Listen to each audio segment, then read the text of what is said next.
the question arises, and we must investigate also what is the law of South Africa says.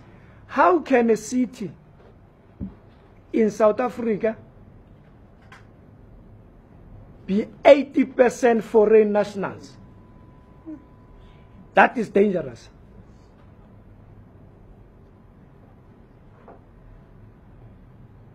That in Hillbrow and the surrounding areas, South Africans have surrendered their own city to the foreign nationals. The nation should discuss that particular question.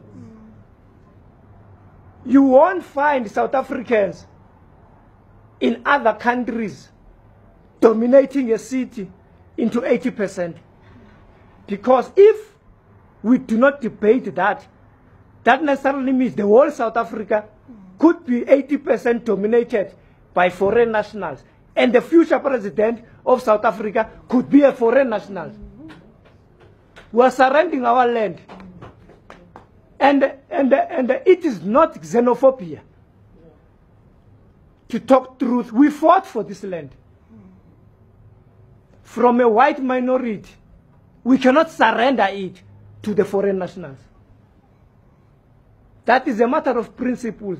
We fought for this country, not only for us, for the generations of South Africans.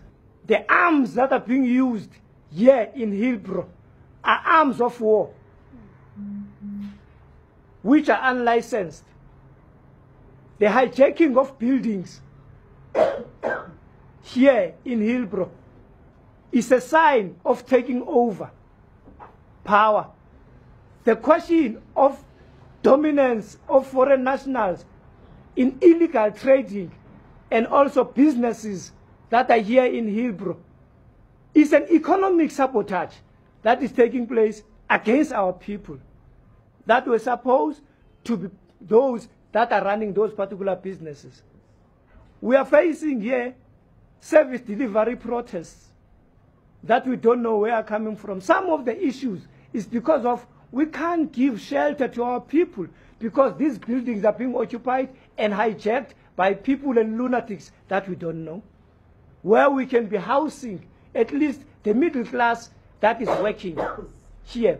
Those who are coming from universities, they are having at least less enough to buy their own houses. And then they can rent from the state and then start a new life, you know, and invest and buy a proper house in future. But we can't do it because of these buildings are hijacked by criminals. People are being raped there, you know, there's drug dealing there, there are illegal ship-ins there, you know, there is second-hand goods businesses of stolen goods, by the way, and all sorts of criminal activities. And we must do something about it. I want to ask the nation, South Africa, and the so-called human rights activists and organizations, what must the police do when they are shot at by criminals? Must they sink Nkosi Sikelela ya Africa, or they must return fire?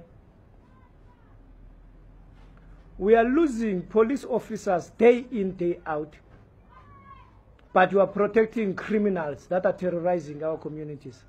We are 52 million people. If each and every of us can be a police officer and fight against crime, we will squeeze crime in South Africa.